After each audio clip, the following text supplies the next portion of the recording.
Welcome, everybody. I'm Andy Salmon, and you're probably wondering why I'm here and not Henry. You're all muted, which is a good thing, I'm told. So, if you, I'm going to introduce things. I'm not actually in Sacred Trinity Church. That's Sacred Trinity Church you can see behind me. But I thought that looked like a nicer background than my scruffy bookshelf behind me. So a warm welcome to all of you. I'm going to talk for a couple of minutes while we sort of let stragglers in. And I'm going to tell you a few things about tonight. So one thing is that we are recording this. And so it'll be lovely to see all of your lovely faces on the recording. But if you do not want to appear on the recording anyway, I mean, mainly it'll be the people who are speaking. It'll mainly be the videos and Henry. But if you don't want to appear in a video, then you'll need to turn your video off. Do use the chat function, please, because after various bits and pieces, I'm going to be asking Henry some questions, and I'm looking for you to provide the questions. So what I'm after is put some questions in the chat. Top tip, if you change Zoom from being full screen to not being full screen, then you can have the chat down the side. I'm looking in the mirror, down the side. Anyway, down one side, and then you can see all the chat. What you might like to do is in the chat, introduce yourself. Just say, hi, it's Tracy Whistlecraft from, or whatever. Just seeing if Tracy reacts. That was very cool, Tracy. So do use the chat to say hi to people, but you know, introduce yourself on there, but particularly use the chat as we go through. If you've got a question for Henry, then we'll be able to put that question to him when it comes to the Q&A, which we'll get to in a few minutes. What we're going to do before that is we've got a question for you, and we're going to show you a couple of films. So we've got 65 people in at the moment, so that's looking good. And I'm just, I suppose we ought to say, I'm going to bring Henry in later to speak to you all, but do you want to say a very brief hi, Henry? Yes. I'm just overwhelmed, just going through, listening, everyone thinking, oh, I wish I could talk to you all. But hi, thank you so much for turning up this evening. It's really lovely to see you. Thank you for those of you who have got up very, very early as well. I can think of 2 people who are in Brisbane at the moment who have just got up very, very early. So, but thank you to all the rest of you for turning up. It's great as well. Brilliant.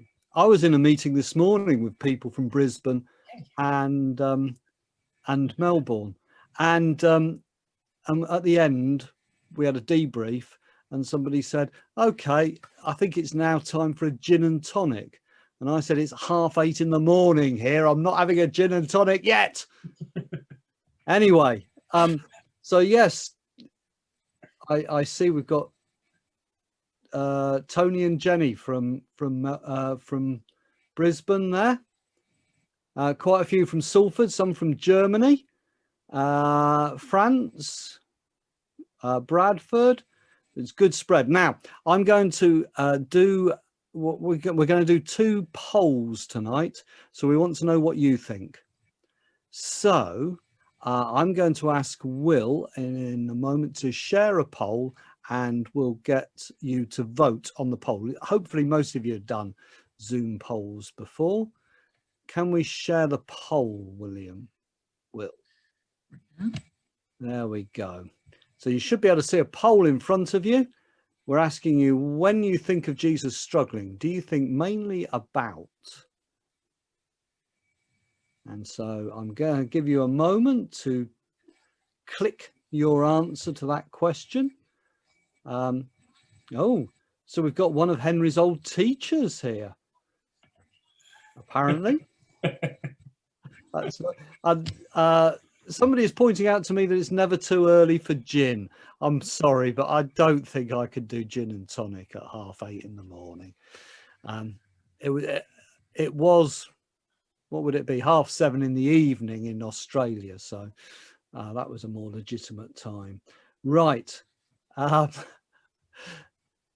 think, Will, have we got enough answers there? Yeah, they're coming in. Because we might want to show people what their answers are. Yeah.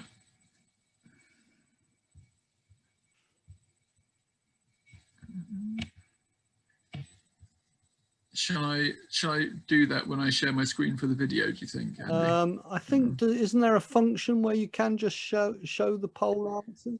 I can end the polling, Yeah. certainly. Sorry, this is... Here we go. And share results. And way. Well, that's useful there for Henry. Useful ammunition for him.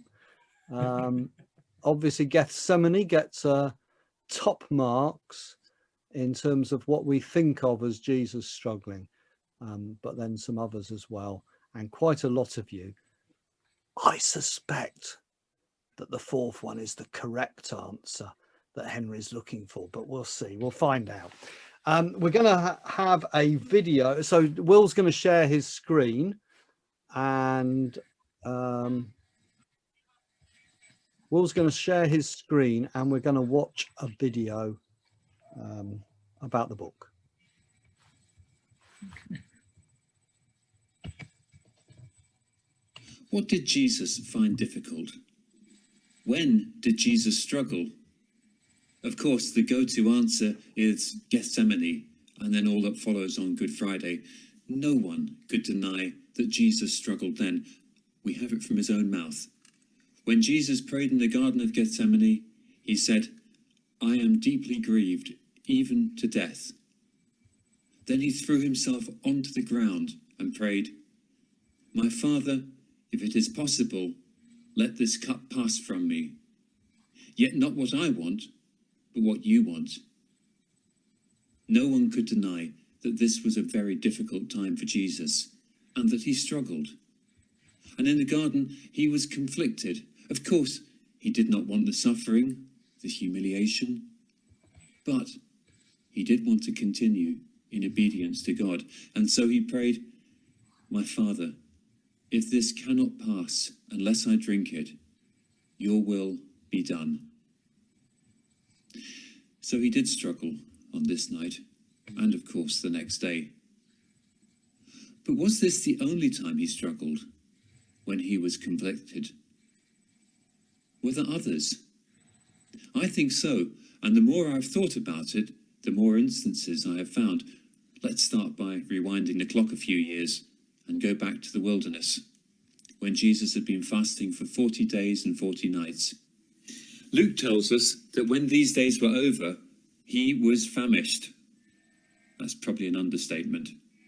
And he was tempted to take some stones and turn them into bread. Did he struggle? Was he conflicted? Some say he saw the trap and dismissed it quickly. He found the correct scriptural verse, applied it to the temptation, problem solved. I see this differently. I imagine a struggle, like the inner conflict we are privileged to see in Gethsemane. Of course he wanted bread. But also, he had no desire to abuse his God-given powers. So I imagine a moment when the desire for bread filled him almost to the point of overwhelming him. His stomach ached for it. Getting bread from anywhere seemed like the right and logical thing to do. But in the midst of this conflict, he allowed that small, still voice inside to have its say. And with huge effort, he refused. and only then did the storm pass. This is what temptation is. Because if he didn't crave the bread, if he wasn't hungry, if his body wasn't yearning with every fibre in it for some food, then he wasn't tempted. Can we really call this a temptation if it could be dismissed with no struggle? Now, how we see Jesus informs how we relate to him. Do we see Jesus as someone who glides through life with ease, or someone who faced hard decisions? Even with the gift of hindsight, the Gospels show us moments when the right path was not obvious. We can see Jesus struggling. And as time has gone on, I've grown to welcome these moments because I see Jesus not as the guy waiting for me at the finishing line, but as one who can truly be alongside me through life, as I struggle, as I'm conflicted. So when did he struggle? I think he was often conflicted, often unsure of his next best move as he sought to obey his Heavenly Father whilst dealing with other people and his own feelings. I've collected a few such instances and put them into a book alongside. I'm asking the question, did he struggle with his family, his friends, religious people, religious practice, the wealthy, the crowds, his destiny, and even his faith? I've collected around 40 or so reflections on this theme, and you can get this book directly from DLT. I put some questions at the end of each section, which might be useful if you're studying with a group of friends. But because such books are especially useful during Advent and Lent, I have put some questions specific for those seasons in this book too. And if you enjoy this, have a look at Eavesdropping, another of my books, Learning to Pray from Those Who Talk to Jesus. This is also available from DLT and in all the usual places.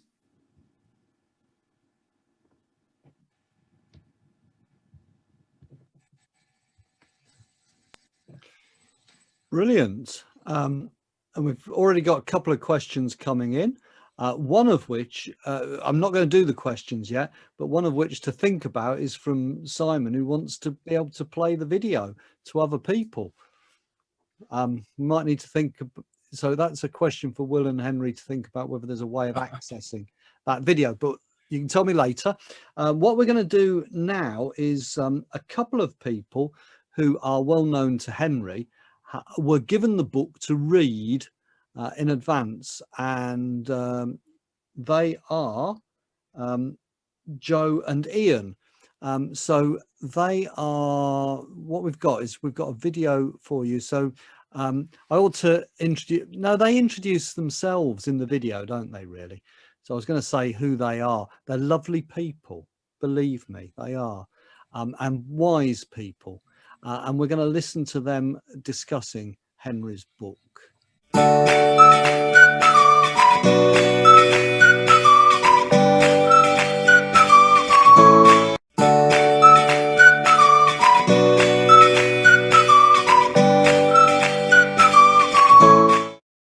Ian, how do you know Henry Martin, and how did he persuade you to read his book? Way back, my very first job as a vicar was working alongside Henry Martin in some of the most poverty-stricken parts of Salford. And for 4 years there, I just learned so much from having Henry work alongside me and watch what he was doing, and he's always got a fresh insight into things. So I'd read his previous book, Eavesdropping, and wondered whether this would be his difficult second album. But actually, he's hit a whole fresh vein of things that needs to be said and that are very appropriate. How about you? So I worked with Henry in the prison. We overlapped for 5.5 years, and like you, loved working with Henry, and I've been delighted ever since Henry's left. We've still maintained our friendship. When Henry asked me to read alongside, I was very honoured. I also wanted to read to find out how many of my pearls of wisdom had ended up in his book as his own original thoughts. Turned out there was none at all, which was upsetting. But like you, it was just really good to read his sort of follow-up to Eavesdropping and to sort of, really understand how much Jesus is alongside us in so many different parts of our lives. And the book's split into different sections about those different parts of life. Which one were you especially drawn to? I mean, they're all brilliant and they've all got something to say. I think the one I particularly wanted to highlight was when Henry looks at how Jesus struggled with his family. I guess one reason is because families are universal. For better or for worse, we all have a family. And it seems to me that Jesus' family isn't very much in focus unless it's around Christmas. They kind of blend into the background. But I think what I really liked about the stories that Henry highlights in Jesus' ministry and his life is the stories are quite mundane in some ways. They're not dramatic, they're not big EastEnders moments where Jesus has a massive bust-up with his family. It's the kind of stuff that any family members will recognise, different expectations, arguments over what people are planning to do with their futures, worry about the decisions your child is making. I think these are all things that we can really relate to. And I think one of the things I feel very much, particularly at the prison, and I'm sure it's true for all kinds of situations, is we tend to focus on God in extremity when there's a crisis, which is fine, but most people don't lurch from crisis to crisis. Most of us, if we're lucky, live reasonably settled lives with frustrations and disappointments and the odd sort of difficulty. And I think it's great for Henry to highlight Jesus being alongside us in the more ordinary aspects of life that we can relate to. We don't need to just think about God in those dramatic moments, but actually he is alongside us in the ordinariness and the everyday struggles of life. So that was the part that really, I think, jumped out at me. Was there anything that jumped out at you in that family's bit? Certainly, when you talk about extremity, and it makes me think about extremes as well, and for me, living as the only Christian in my family for quite a long time, it was always tempting either to go to the extreme of rebellion or the extreme of conformity. And what Henry actually does is he helps us sort of find a middle way through that, a sensible way of dealing with people that doesn't have to be one extreme or another. Yeah. So you looked at the section on his struggles with religious leaders, being very conscious of both of our professions. So why did that bit jump out at you? I think because anytime you do anything with faith, and start thinking about it as any kind of organised religion, you end up with rules, and then you end up with rule keepers, and then you end up with rule enforcers. And in any form of ministry, there's always a very cagey dance that you're doing around these things to try and bring out the life of faith without it ever becoming rigidly enforced as religion. And there's a wonderful part where Henry talks about people chaining up the swings in children's playgrounds on a Saturday night so that they can't go out and have fun and play with them on a Sunday. And it seems to me there is always some, again, tightrope that needs to be walked between actually the wisdom of rules and the wisdom of tradition, not throwing the baby out with the bathwater, but also about how we bring those rules to life, find the reasons behind them. Yeah. I know when I read that section, the bit that struck me, and I'm conscious of recent events, particularly in America, was when Henry wrote about Jesus' relationship with the temple. Yes. And how kind of complicated that was. On the one hand, I'm sure respecting that building, it was a building he would have visited many times. We know that he had a very powerful encounter there when he was 12 and he was in his father's house. But also I'm sure a huge amount of sadness that Jesus felt in what the temple had become and how it was being used and abused by people who were in the power, and it being then the very opposite of what it was meant to represent on earth. And I guess I feel, looking at the issues in America last week with the Capitol, how sad so many people probably felt looking at that great building being kind of abused and desecrated, but then not maybe representing what people need it to represent anymore. Yeah, it's the way that Henry draws to light in that, the way that Jesus called it my Father's house, both at the beginning of his ministry and then again towards the end. And Henry's very good. Every time he looks at something in the Bible, he seems to pull out or pluck out some detail that we'll have read 1,000 times, but that he throws a little bit of fresh light on, and always to save us from being too extreme about anything, and to help us find that kind of wise way through things.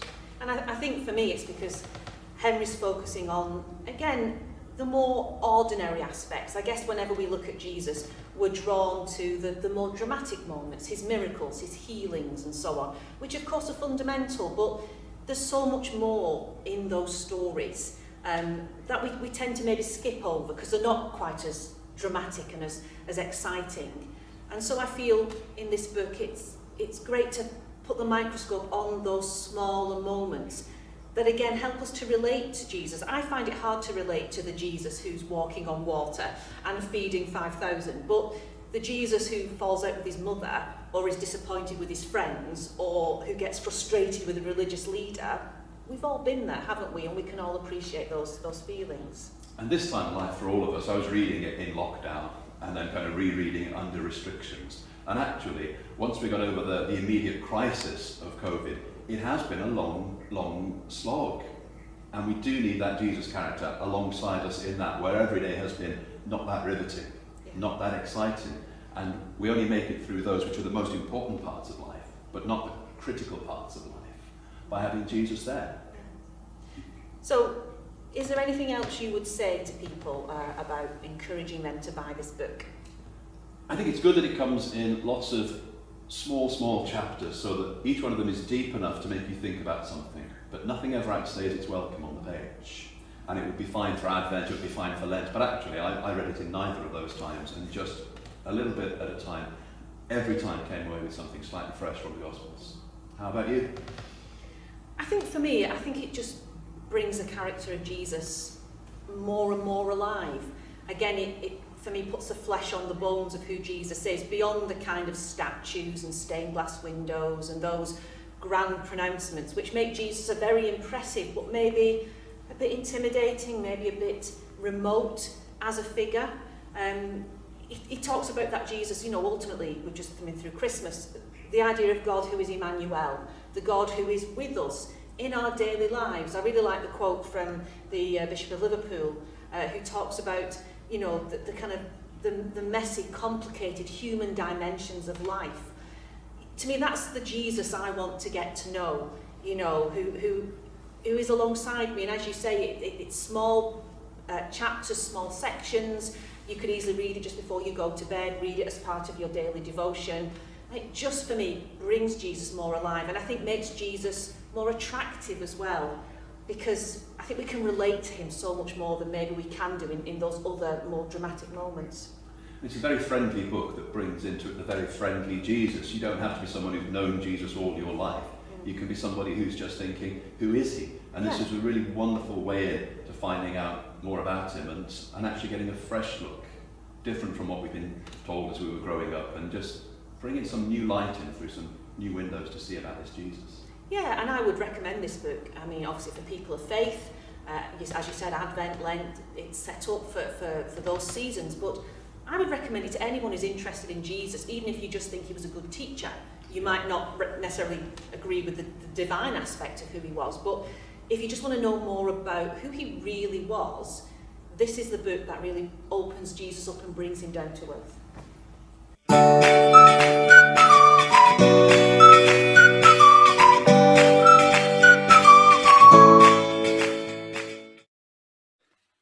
Brilliant. So a big thank you to Ian Fellows and Joe Calladine there for their thoughts on the book. And what we're going to do now is we've got another poll for you. So we're going to put that poll to you, and then we're going to listen to Henry reading to you, which cheatingly he's pre-recorded so that you get some more of his art. And then we're going to put some questions to him. No, go on, put the poll up. Oh, was that the other one? So we're going to put this poll to you. Henry's going to read a chapter, then we're going to put questions to Henry. Cheeky question there from Stephen. Can we purchase signed copies of the book, Henry? Yeah, if you're prepared to pay €11.50 extra, which is the postage cost from France, I'll sign you a copy and send it to you. Right. Thanks, Shannon. How we I going? also say thank you to Matt Calladine, who recorded the video of Joe and Ian using 3 cameras. Very impressed with you, Matt, and put the music on as well.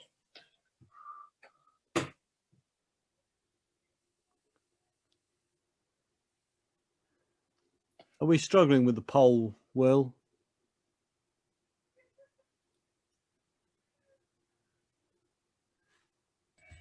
I'm struggling a tiny bit. It keeps, unfortunately, it keeps going back to the original one.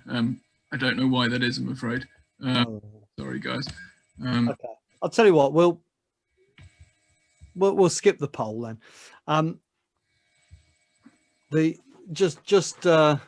can tell you what the question was for you to think about anyway. The second poll was to be: did Jesus find his friends difficult? Did he find his friends difficult? Not really. Often, only occasionally, or all the time. What do you think of that? We're going to hear Henry reading a chapter of the book. If we can do that, Will.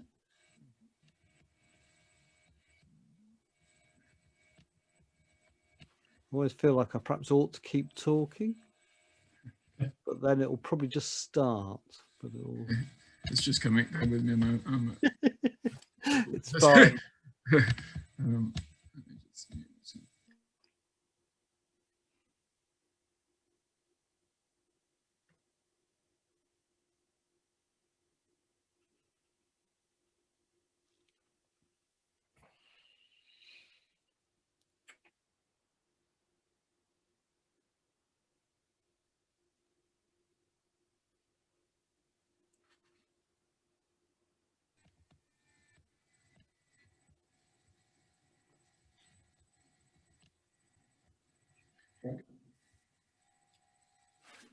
Jesus struggled with his friends when they were poor companions. From Mark chapter 10. James and John, the sons of Zebedee, came forward to him and said to him, "Teacher, we want you to do for us whatever we ask of you." And he said to them, "What is it you want me to do for you?" And they said to him, "Grant us to sit, one on your right hand and one on your left in your glory." Early in my curacy, I met Maria. Shortly after her much-loved husband, Jerry, died. He was only 32. When I went to her home to discuss his funeral, she told me how people were crossing the road to avoid her. She understood that they were fearful of saying the wrong thing and upsetting her. This only compounded her loneliness. There was no risk of upsetting her. They could hardly make her more miserable than she was already. Jerry was dead. She missed him terribly. And now that her friends were AWOL, she felt utterly alone. In hard times, companions are especially valuable. Jesus does not choose his 12 purely so he has someone to teach. He needs and desires their company. He calls them friends, not servants. Surely he struggles when they fail to act like friends. One day, two of them, James and John, come to him with a request. "We want dibs on the best seats in paradise." This goes down like a rattlesnake in a lucky dip, at least with the other 10 disciples. Their prime objection is possibly neither the brothers' vainglorious ambition, nor their presumption that such a prize is there for the asking. Maybe the 10 are balking more at the queue jumping. Why didn't I think of this first? Now I've missed my chance, and thanks to them, I'm doomed to spend eternity in the cheap seats. If this is true, the 10 are little better than the 2 brothers. There is something even more alarming going on here, and the worst thing is that all 12 are united in utterly missing it. Jesus has just given them the most devastating news. He has explained how he will soon die a nasty, painful, and humiliating death. And their reaction? They squabble about the best seats in paradise. He deals patiently with James and John, asking them questions which might help them to see how inappropriate they are being. He then addresses the whole group, explaining how, for all of them, their concepts of greatness need to be redefined. All the while, his own news remains untouched by any further reaction. We can only guess at his loneliness. At this point, Jesus is not drowning, but waving. not in a friendly manner, but rather as one seeking company for the difficult road ahead. His 12 pay as much attention to him as a stony path nurtures seed. His news is unable to take root, and instead is quickly consumed in the flutter of their competing ambitions. On 3 distinct occasions, Jesus invites a reaction from his disciples by predicting his death. He does not expect them to change his destiny, but maybe they might alleviate the loneliness of his long walk to the cross. They choose not to. His parable of the sower states that the quality of our listening is our choice. We have 4 basic options: no listening, shallow listening, half listening to 2 things at once, and finally, wholehearted, fully focused, attentive listening. Only the last of these produces a worthwhile harvest. When Jesus is talking about something as momentous as his death, his 12 should opt for number 4 straight away. But tragically, they often go for the first. There are a couple of exceptions to this. Matthew records the 12 being deeply distressed following one of Jesus' predictions. The other comes from Peter. He perhaps chooses the third type of listening, in that he half listens to Jesus, but then reacts more to the winds and the waves of his internal panic. He starts to sink and cries out to rebuke Jesus. This is not what Jesus needs, and he delivers the most stinging rebuke that he gives to any of his 12. We'll return to this later. Jesus struggles with his 12 when they are not the friends he needs them to be. They could be true companions, but their disinterest turns Jesus' long walk to Jerusalem into a lonely road. This would be a much better story if, on hearing Jesus' words, the 12 all fall silent. Eventually, one of them takes charge, invites everyone to sit down, and then asks Jesus to say a little more. All 12 listen without interrupting, and certainly without contradicting. After Jesus has spoken, they take turns to respond, and he is assured that he has, for now, their full attention, and will have for the future their companionship on the road. As they begin rising to continue their journey, only Jesus notices that sitting silently on either side of him are James and John, alongside us. Sometimes it is hard to ask for help, and the more desperate the situation, the less willing we are to ask. Maybe this is because before asking, we still have the hope of being heard. But what of the desolation of being dismissed, or of finding that there really is no help? Not asking avoids these horrors, and preserves the notion that help might be out there somewhere. Good friends notice this kind of distress. They are companions, observant and proactive in asking direct questions about needs. Jesus' 12 fail here. He asks for their help and receives very little. Some people have a firmly fixed notion that it is wrong for them to ask for help for themselves. They fear that they will appear selfish, childish, demanding, self-indulgent, or even self-piteous. Jesus shows that it is okay to signal our need for attention. He does it himself. Hopefully, we have people nearby with whom we can safely speak. If there is no one at all, there are always the Samaritans. And I cannot stress this enough. Care for self is not the same as selfish. Some people might pray for help, but still refrain from speaking to another human. We know that in prayer, Jesus seeks God's consolation when he hears about the execution of John the Baptist and when he is in Gethsemane. However, he also seeks conversation with friends.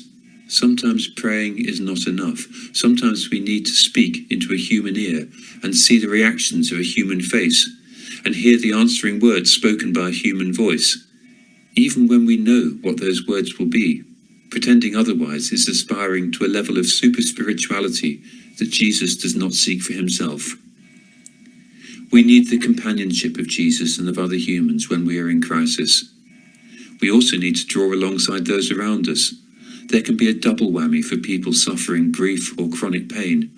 First, there is the agony itself, and then the loneliness as former friends drift away, seeking more rewarding company.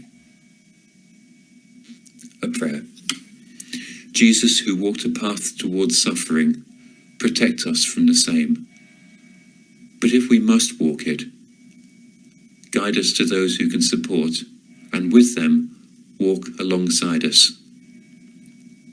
Jesus, who observes so carefully, open our eyes to see those around us, and our ears to hear them, and our mouth to risk an awkward word, and keep us close to you as we draw alongside them. Amen.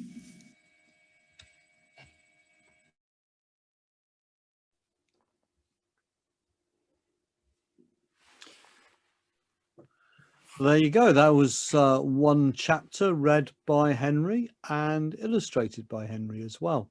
So one question that I'm going to put to you, Henry, I know that you're an artist. How did you choose this Van Gogh painting on the front? How did you get that on there? You'll ask me that right at the very end, the last question, so that's going to neatly seg into the next book. Okay. Shall we leave that hanging then? I'm going to ask some, so I'm going to picking at questions. We may not be able to get through all the questions that people have put in the chat, but I thought a good one to kick off was from Shannon, who says, what was your inspiration for this book? What was the idea that sparked it? I can't remember exactly. I've been wanting to read a book on this subject for a long time, and it occurred to me, because I couldn't find a book on this subject, I thought I'd try and write one myself. I really enjoyed a book called The Hard Sayings of Jesus a few years ago. I ought to be able to remember the author, but I can't. But I wanted to think more about things that Jesus found difficult. And then there was a specific moment in the prison when I was chatting with a group of prisoners doing an evening Bible study. And we ended up having an argument about the temptations. And one guy was absolutely adamant. I called him Arnie in the book. He's not Arnie, but I called him Arnie. That Jesus would not have struggled at all with the temptations. It would have just been a matter of saying, oh, Bible verse, done, because he was God among us, and such temptations could be just dealt with a Bible verse and move on. And I think, along with the rest of the group, felt that wasn't adequate, and that there would have been more of a struggle. So yeah. Thanks, Shannon, for the question. It started a long time ago, and then it's and then that Bible study in the prison a few years ago really triggered it. Okay, great. I'm going to ask you a question that Jess Davis has put. When you were interpreting the stories, what perspective did you have on what Jesus knew about his destiny and his identity? This is opening up for you a chasm down which you could fall.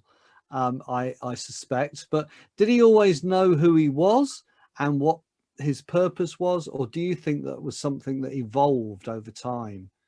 Well, one of the things that occurred to me when I was reading, it's a great question, Jess, thank you. When I was writing and studying and thinking about this book, was, do I believe that at age 5 Jesus was fully aware of what the future held for him? And I suspect strongly the answer is no. But by age 30, when we hear him speak in the Gospels, he seems to have a clear idea that suffering awaits him in Jerusalem. And at one point, he actually uses the word crucifixion when he was predicting his suffering. So at some point between age 5 and age 30, that realization is going to have hit him. And I refuse to believe that he would have accepted that without any struggle at all, because I can't believe any human would take the news that they will suffer a humiliating death and just be okay with that, and without any struggle whatsoever. So we don't know how that struggle hit him, or how that news hit him, or how he dealt with it. But I suspect that there was a huge struggle at some point in those years between birth and the beginning of his ministry, walking around Galilee. I'm not sure. Does that answer the question, or have I sidestepped it a bit? I'm trying to avoid the chasms, Andy. Yeah, it's fine. I think it's fine. And there were a couple of other questions along similar lines, actually. Let's have a look at, what about Sharon's question? Hi, Henry, what do you think Jesus would say about the struggles of the institutional church and those who struggle with it? I can't imagine. I'm passing on that question as his former vicar. Yeah,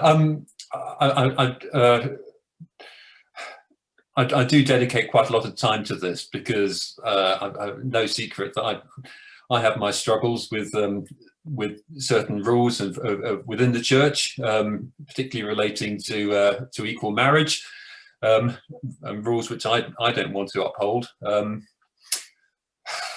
What was the question again, Andy? Sorry.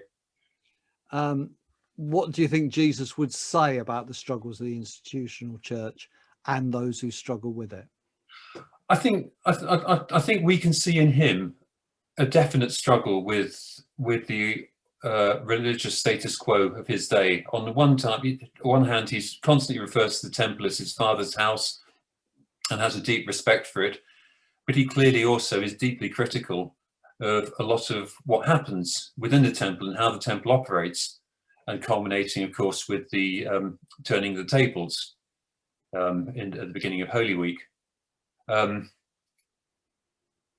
think he would have an awful lot to say about it. But Sharon, section 4 of the book, Jesus struggles with the religious establishment and religious people. There's an awful lot there about that. Okay. In other words, buy the book. Thank you, Andy. Yep. One here from Ian. From Ian Stubbs. Thank you, Ian. Hi, Ian. What might it mean to speak of Jesus alongside in the current pandemic? Oh, there are a lot of things that Jesus did not have direct personal experience of. For instance, he was never trolled on the internet. He was never ill. I realized that writing the book. There's no record of Jesus ever having a cold or a flu day or duvet day or even stubbing his toe. The only physical pain we hear about is on the cross. But is that the case? Did he ever get measles? Or, most people didn't. Anyway, I spent some time looking at the story of Jesus talking to the woman at the well. And I love this story because there's so much that he doesn't have in common with this woman, and her experiences of life are so different from his, even though they live in the same era and in adjoining lands. But he's able to draw alongside her really, really well and bring her challenge and comfort and joy.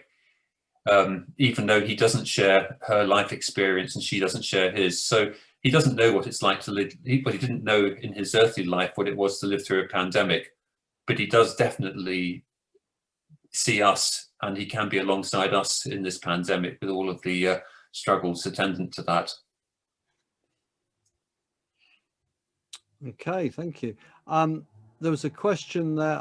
I'm scrolling up and down and getting lost on my questions.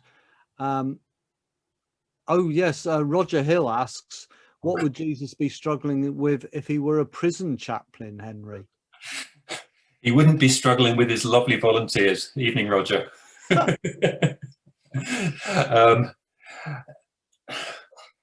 Again, I do reflect on this in the book. Simon Gatenby, who's around somewhere, Simon used to come in with students from Westcott, and Simon's question to me always was, so Henry, how do you fulfill a prophetic ministry in this prison? I don't know, Simon. But it was difficult because I was part of the establishment. I was paid by the establishment, but also I was supposed at times to challenge the establishment. And it's always a tightrope. And for anyone who's in prison, are you there to primarily be alongside the prisoners, the staff, the establishment, your colleagues? there are so many questions. It's a constant tightrope, and hats off to those who still work in the prisons, particularly during the pandemic. Often forgotten that prison staff really have a very challenging job. It's good that we remember everybody else who goes through troubles during the pandemic, but let's always keep prison staff in our thoughts and prayers as well, and prisoners. I'm going to ask a couple more questions, but not many more.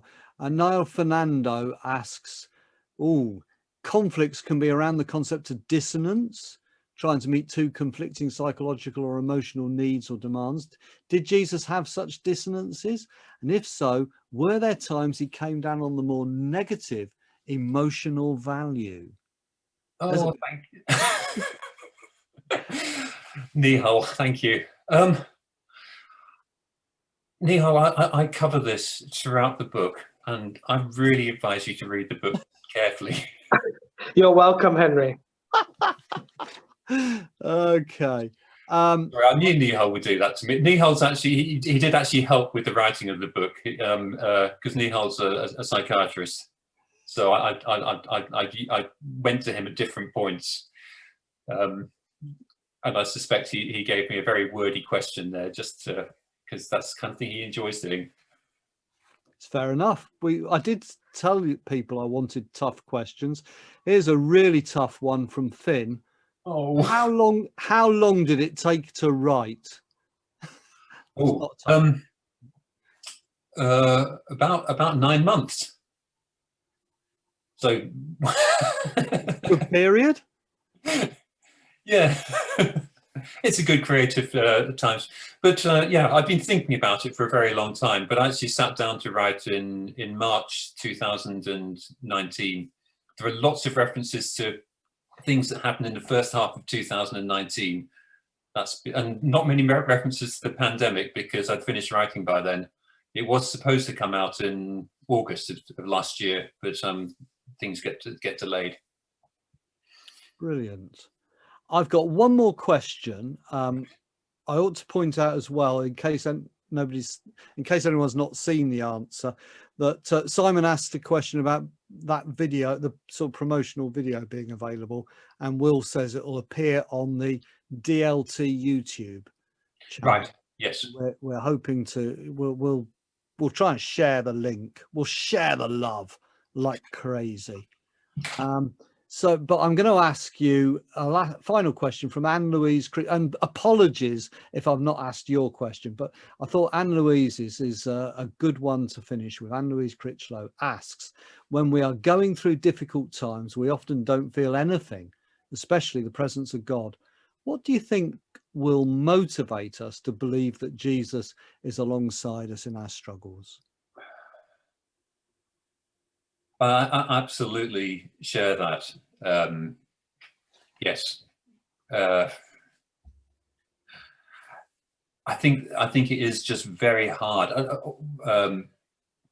What will motivate us, I think, is talking openly and honestly with trusted friends. And I think it's perfectly okay to say, I feel really bad at this time, or really alone, and I need help, and God just does not seem to be present or available at all at this time. I think that's the yeah. If we're lucky enough to have friends who can be alongside us, then that's really how I think how we find that God's alongside us as well. Friends are incredibly valuable in this process. And I think that's what I was trying to say in the chapter that I read out, that Jesus didn't try and go it alone, just Jesus and his heavenly Father. He chose friends because he needed friends, and we need our friends too. Brilliant. And I guess that's a message to us to be those friends to others as well, isn't it? You know, to be that friend alongside other people. Yes. They're going through tough times. Yes. Yeah. I mean, there is no substitute for being there. It's really important to, yeah. We can come out with all the great theology and all that, but actually what we really need to do is be there for our friends when they need us. Brilliant. Thank you, Henry. I haven't started reading mine yet. I'm looking round for it where I've left it upstairs. But I'm saving mine for Lent. Should we read it during Lent or Advent? Well, someone's waving it. Oh, Debs is waving her copy at us.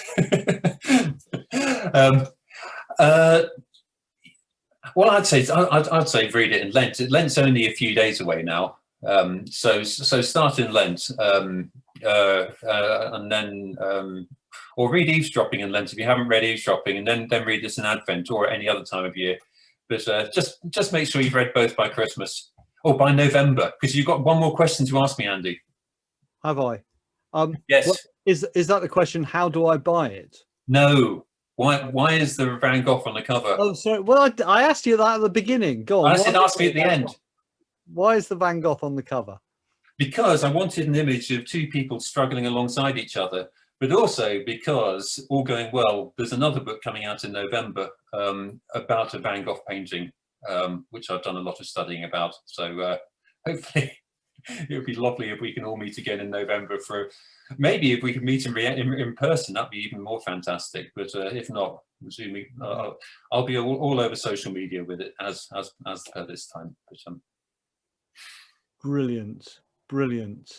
And I think we're going to bring on David Maloney at this point. Is David around?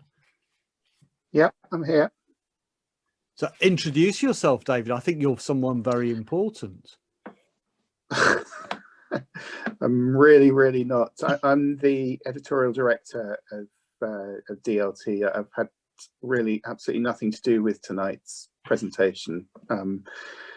Just sat back and enjoyed it. But thank you both, Henry and Andy, for putting this together. It's just been, honestly, this has been one of the most enjoyable Zoom sort of book related presentations I've sat through. It's been really imaginative, and we've been graced with lots of Henry's original art. Thank you for that too, Henry. So I just felt, you know, the whole thing's very sensitively done and stimulating and really quite moving as well, and done with a smile, which, you know, we all need at the moment. So thank you. And it's really encouraging for us. I'm sure Will agree, just to that so many people here signed up to be a part of this. So thank you everyone for joining in. I know it's always tricky in the evenings to sort of get yourself in front of the computer when you just want to relax and so on, but it's been an encouragement for us. I hope it's been encouraging and motivating for you too, and of course that you'll all consider buying a copy of Alongside if you haven't done so already. And yeah, I really recommend using it during Lent, and I'm sure there'll be questions on it when we all meet again at Christmas time for Henry's new book. I think Will's posted a link to where you can buy the book. I've noticed it's also on Henry's Twitter bio. I think there's a link there for buying the book if you want to buy direct from the DLT website.